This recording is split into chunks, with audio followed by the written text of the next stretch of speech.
जैसे कि इस्लाम में जुम्मा इज्जत वाला है, ईसाइयों के लिए इतवार और हिंदुओं के लिए मंगल।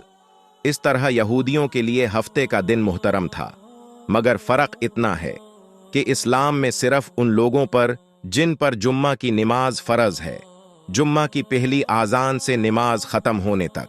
दुनियावी कारोबार करना हराम है जो नमाज में दखल अंदाज हों। औरतें, बच्चे, मुसाफिर और बीमार लोग इस हुक्म से अलहदा हैं क्योंकि उन पर जुम्मा फर्ज नहीं है।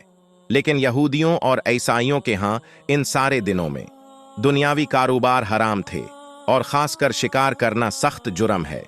मूसा अलैहिस्सलाम के बाद ये वाक़या पेश आया कि बनी इसराइल की एक जमात बहर कलज़म के किनारे शहर ईला में रह रहे थे, जो मदीना मनव्वरा और शाम के दरमियान है। ये लोग मछली के बहुत शौकीन थे। रब की शान ये कि हर हफ्ता इस दरिया में बेशुमार मछलियां नमूदार होती थी, या तो उनके इम्तिहान के लिए या उस मछली की जियारत के लिए जिसके पेट में हजरत यूनुस अलैहिस्सलाम रहते थे। बाकी दिनों में सब मछलियां गायब हो जाती थी।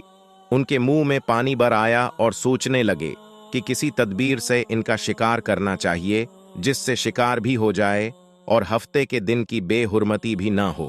आखिर इन अक्लमंदों ने यह हीला सोचा कि दरिया के इर्द गिर्द बहुत से गहरे गार खोद दिए और दरिया से इस गार तक नालियां बना दें। जुम्मा की शाम को उन नालियों का मुंह कुहूल देते थे कि पानी के साथ मछलियां इन गढ़ों में आ जाएं, और इतवार के दिन उन गढ़ों से पकड़ लेते थे और कहते थे कि हम हफ्ते को शिकार नहीं करते। उन्होंने वह मछलियां खूब काई और फरोख्त की, जिससे ये बड़े मालदार हो गए। 40 या 70 साल तक उनका ये अमल रहा। ये लोग कुल 70,000 थे। उनकी 3 जमातें बन गईं, एक तो शिकार करने वालों की, दूसरी इससे मना करने वालों की और तीसरे खामोश रहने वालों की। ये लोग कुल 12,000 थे। बाकी सब शिकारी। जब शिकारियों ने उनकी नसीहत न मानी तो उन्होंने अपने और उनके दरमियान एक दीवार बनाकर शहर के 2 हिस्से बना दिए और कहा कि हम उनके साथ नहीं रहेंगे, कहीं हम पर अजाब न आ जाए। यहां तक कि दाऊद अलैहिस्सलाम का जमाना आ गया। आप अलैहिस्सलाम ने उनको शिकार करने से मना किया और फरमाया कि ए बेवकूफो, कैद करना ही तो शिकार है। जैसे कोई हिरन को जाल में फंसा ले तो उसने शिकार कर लिया, खाए या ना खाए, और खाए तो आज ही खाए या कभी दूसरे वक्त। गर्जिया के हफ्ते के दिन तुम्हें शिकार की मुमानात है, न कि फकत हाथ में पकड़ने की या खाने की। इससे बाज आ जाओ वरना अजाब में गिरफ्तार हो जाओगे।